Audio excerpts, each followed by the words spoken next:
soft spot ketika sekolahnya gitu ya. Nah, apa nih praktik baik yang mungkin sudah Ibu lakukan dengan anak-anak TK ya, seperti apa gitu? Karena kan kayak kami yang mengajar anak-anak SD, SMP pasti belum pernah membayangkan keriuhannya gitu. Bagaimana mungkin Ibu bisa ceritakan? Assalamualaikum warahmatullahi wabarakatuh. Terima kasih sebelumnya, izin Ibu, saya perwakilan dari PAUD. Pasti banyak teman-teman yang lebih baik lagi sebenarnya praktik baiknya, tapi saya ucapkan terima kasih. Sedikit izin menyampaikan praktik baik yang saya lakukan di sekolah. Jadi saya anak TK yang saya pegang Bu ya. Jadi anak-anak TK itu suka sekali dengan namanya yang pembelajarannya sambil bermain, apalagi dilakukan dengan konsep nyata. Jadi yang saya ambil, ide ini saya ambil itu menggunakan metode CTL pada pembelajaran cooking session, itu memasak kue tradisional. Jadi kebetulan tema saat itu adalah pengenalan kue tradisional dan kita ambil kegiatannya pada kue kelompok usia untuk 5-6 tahun Ibu. Itu yang saya ambil praktik baik di sekolah.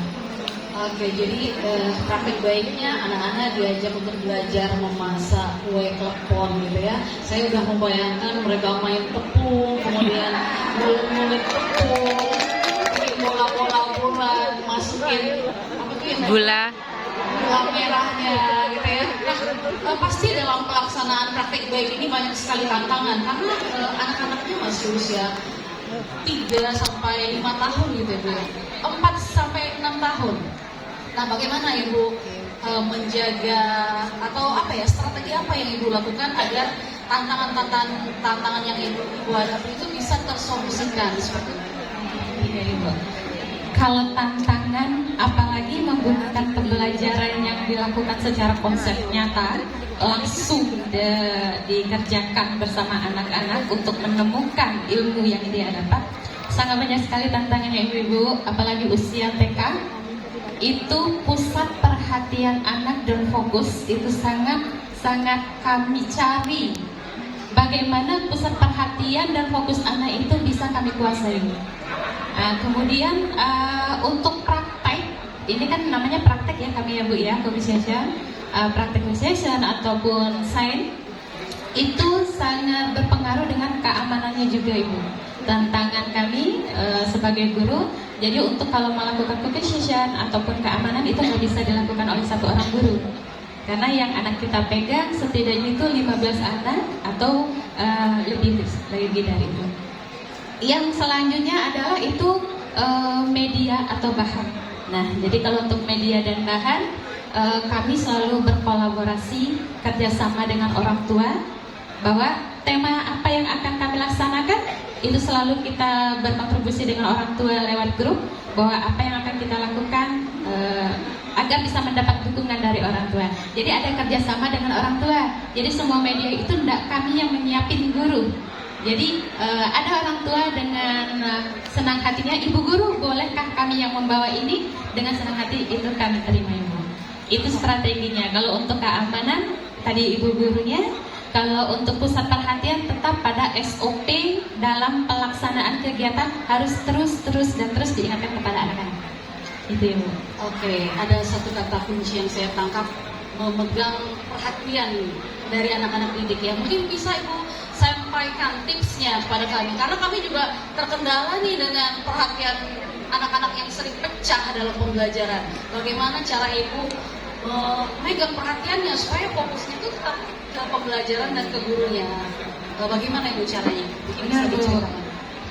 Jadi kalau anak kita bikin dalam satu tim yang penuh, itu pasti tidak terkontrol Ibu. Apalagi kalau yang akan dilakukan ini adalah suatu demonstrasi yang langsung dilakukan oleh anak. Jadi tetap, apalagi dia melihat bahan-bahan yang Ibu Guru bawa, itu suatu ini timbul penasaran duluan itu anak. Belum lagi kita memantik suatu kegiatan, ibu, hari ini kita akan buat apa? Dia penasaran. Belum lagi kita izinkan bahan kita pasti sudah ingin tahu dia memegang bahan-bahan dari itu. Jadi perhatiannya tetap kita berikan reward bagi anak-anak yang bisa memegang keyakinan dan peraturan saat memulai kegiatan. Itu harus kita tekankan dulu.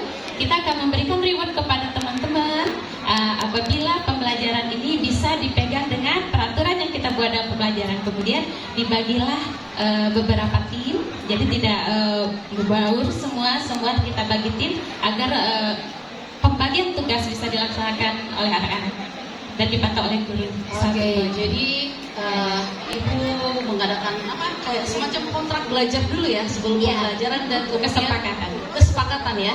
Kemudian mendistribusikan anak-anak tersebut ke dalam tim-tim kecil atau kelompok-kelompok kecil. Oke. Jadi ini tips dari seorang guru TK PAUD ya. Mungkin kita bisa adopsi ya ibu ya. Oke. Nah, pertanyaan terakhir nih, bagaimana ibu memastikan bahwa pembelajaran yang ibu sajikan itu relevan dengan kurikulum dan relevan juga dengan kebutuhan anak-anak yang masih usia 4-6 tahun tadi? Bagaimana caranya? Iya, kontribusinya bahwa relevan atau tidaknya kegiatan yang saya ambil, bahwa konsep nyata itu harus benar-benar apa yang pernah dilakukan anak itu memang kita berikan di akademis pendidikan di sekolah kita. Jadi anak tidak mengikuti dari instruksi kita, tetapi konsep nyata yang di sini adalah kita hanya memberikan tata atau susunan cara pengolahan yang benar. Tapi untuk menemukan itu anak-anak sendiri nanti ibu. Jadi sedikit cerita, dalam seperti membuat kue kelepon itu tidak kami guru yang menentukan berapa jumlah takaran yang akan anak buat, gitu ya. Jadi tidak kami yang menyiapkan airnya harus sekian, tepungnya harus sekian, tidak. Tapi dengan bahan yang ada, ibu guru hanya memancing. Ibu guru hanya menggunakan, saat itu saya menggunakan sendok takar. Jadi untuk timbangan, biasanya untuk anak TK timbangan masih agak sedikit sulit untuk dipakai. Jadi tahap pertama cooking season itu saya pakai gunanya sendok takar. Sendok takar saya pakai, saya pantik. Apakah tepung ini akan kita langsung masukkan sebanyak mungkin? Apakah air pewarna makanan ini kita masukkan sebanyak mungkin? Apabila kita gabungkan sebanyak mungkin, apa yang akan terjadi anak-anak? Di sana ada anak cerita. Nah kalau gitu, apakah bisa kita lakukan step by step untuk menemukan agar adonan kita ini menjadi adonan yang kalis, bisa dibentuk untuk kue kelepon. Kalau anak yang fokus, kita ajak bertahap menggunakan sendok takar. Dari berapa sendok dulu kita coba. Misalnya gitu Bu. Misalnya kayak kemarin kita ketemu anak-anak ternyata ngambil kesepakatan coba 3 sendok tepung. 3 sendok tepung dengan memberi bukan penekanan ya, apa namanya tuh suatu arahan bahwa sendok ini agar bisa memang sendoknya harus penuh. Gitu. Sendok harus penuh, maupun air juga tetap harus penuh.